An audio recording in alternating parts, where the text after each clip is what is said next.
Bienvenue à notre mini-séminaire, le quart d'heure de la gouvernance proactive. Notre thème aujourd'hui est positionner mondialement l'État. Le positionnement de l'État dans le monde procède de la volonté de le faire rayonner parmi les autres pays du monde. Positionner mondialement l'État est le processus de préparation et d'engagement des offres nationales, des acteurs nationaux et des offensives internationales dans la compétition mondiale au profit de l'État. Positionner mondialement l'État du point de vue du think tank Cellule africaine de gouvernance Grand Impact consiste, à partir des offres et potentialités nationales, de produits, biens et services demandés, et des acteurs ou opérateurs nationaux, de préparer les stratégies ou intelligences pour s'engager dans la compétition internationale pour l'intérêt supérieur de la nation. Le positionnement mondial de l'État, c'est ravir auprès des autres États du monde une position concurrentielle forte pour influencer les affaires du monde. Cela avec les offres et potentialités nationales de biens et services et aussi des produits, comme monnaie d'échange, des opérateurs ou acteurs comme membres de l'équipe de compétition et les activités d'offensive comme batterie d'action de terrain. Positionner mondialement l'État, c'est lui permettre de prendre pied sur l'échiquier mondial pour influencer les affaires internationales. Le think tank Cellule africaine de gouvernance Grand Impact, ayant établi que cette stature est seule garante de la paix avec les autres nations pour construire sereinement la nation forte, prospère et prestigieuse de nos rêves, en plein dans la conquête géopolitique, loin de toute complaisance diplomatique.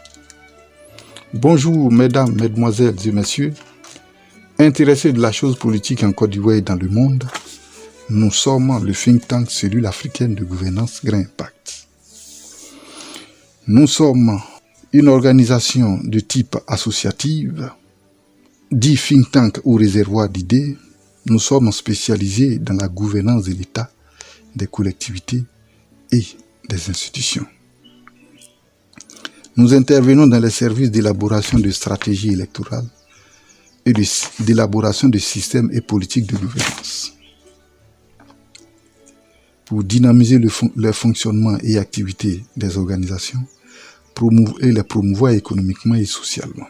Nos activités sont les sessions d'hydrométrie, les communications publiques et les conférences, les formations et renforcements de capacités, les études et montages de projets et programmes, les conceptions, coaching, aide, exécution et suivi de projets et programmes. Nos spécialités techniques sont l'hydrométrie et l'intelligence de réglementation, la stratégie électorale, l'intelligence de conception de la gouvernance, l'intelligence de réalisation en gouvernance, l'intelligence de développement en gouvernance, la création de sociétés de développement économique et social, la construction économique et sociale, le management associatif, la performance budgétaire, la promotion humaine, l'élaboration de projets, programmes et plans de développement, la conception de politiques et de systèmes de gouvernance, l'élaboration de manuels de procédures, etc. La stratégie pour positionner mondialement l'État se déroule en 3 grandes phases qui sont 1. Les préparations des offres nationales. Pour se positionner mondialement, l'État doit avoir une offre nationale de produits, biens, services et savoirs de haute valeur. Car en relation internationale, chaque État est considéré ou compte en fonction de ce qu'il donne aux autres États. Dans cet axe d'action, l'État fera d'abord le répertoire de ses offres et de ses offres nationales de biens, services et produits intéressants, ceux dont les opérateurs internationaux ont besoin. Ensuite, il lancera la phase réelle de préparation des offres en quantité et en qualité avec tous les soutiens financiers, techniques, politiques, diplomatiques, conformément aux demandes des opérateurs internationaux. 2. la préparation des équipes nationales. Pour positionner mondialement l'État, le gouvernant doit avoir des équipes nationales de choc, bien compétentes et aguerries. Les équipes nationales, les équipes d'action de l'État sont composées des opérateurs nationaux, grands et petits, de la diaspora nationale, des ministères, des représentations diplomatiques et des lobbies ou mécènes étrangers dans les pays visés. Face aux enjeux, il appartient à l'État de parrainer et soutenir les dites équipes. Elles seront appuyées en formations diverses et soutien technique, financier, politique. Cela en vue de leur permettre de remporter des victoires économiques, politiques et technologiques dans l'intérêt supérieur de la nation. 3. Les offensives internationales.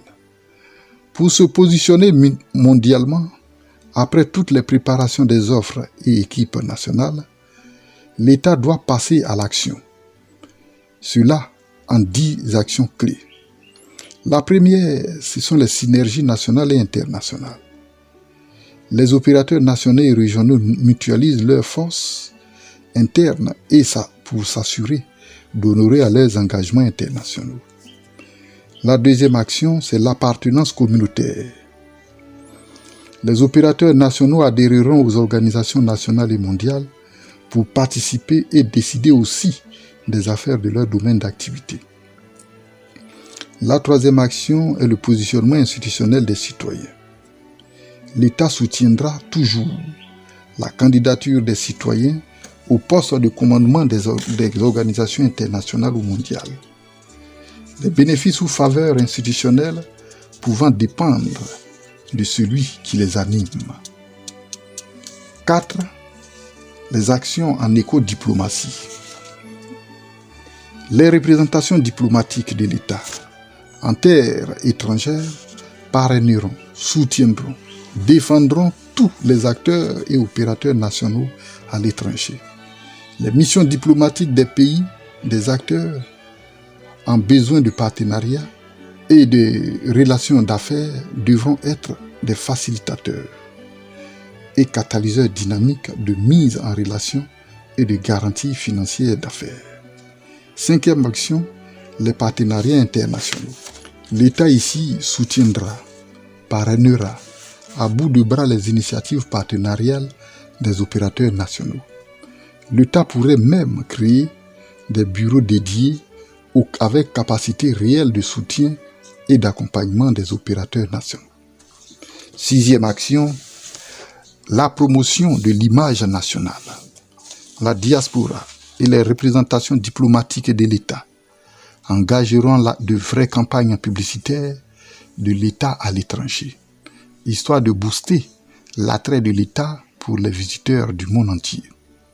7e action, les rencontres et événements internationaux. Dans cette action, il s'agit pour l'État de focaliser l'attention du monde sur le pays et de se faire le maximum de contacts d'affaires des plus utiles. 8e action, l'entrée dans les capitaux étrangers. L'État ou les opérateurs nationaux prennent vraiment des parts dans l'économie et dans les institutions internationales. C'est la voie royale d'influence des affaires du monde. 9e action, les investissements directs à l'étranger. Les opérateurs nationaux raccourcissent ainsi leurs routes commerciales, minimisant leurs frais de transport sur marchandises. C'est aussi une voie d'alliance stratégique qui inclut à terme des transferts de technologies hautement bénéfiques pour tout pays d'accueil. 10e action, les patrouilles et installations militaires. Dans cette action, en même temps que l'État veille sur les voies commerciales du monde, il protège sa puissance militaire et accroît de ce fait son influence géopolitique. Merci.